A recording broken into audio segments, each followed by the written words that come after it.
तपाईले 15 चोटि पुसअप हान्न सक्नुहुन्छ भनेर अस्ति धाक लगाउनुहुन्छ त्यो हानेर देखाउनु न त। अरे यार भाइ 15 चोटि किन 25 चोटि हानेर देखाउँछु। यी हेर 25 चोटि हानेर देखाउँछु।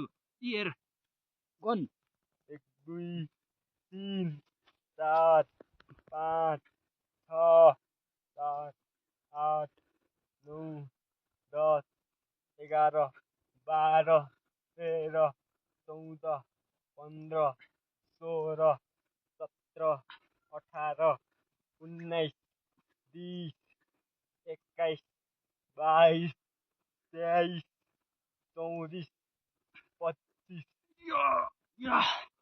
या देखिस् भाइ 25 चोटि हानेर हान्दो रहेछ। 25 चोटि हानेर देखाए देखिस् 15 चोटि हैन 25 चोटि हानेर देखाइदियो यो दाइले। या भिडियो मन पर्छ भने लाइक कमेन्ट शेयर सब्स्क्राइब गरौँ है। टिकटकमा यस्तै भिडियोहरु खतरा खतरा आउँछ। ल गाइज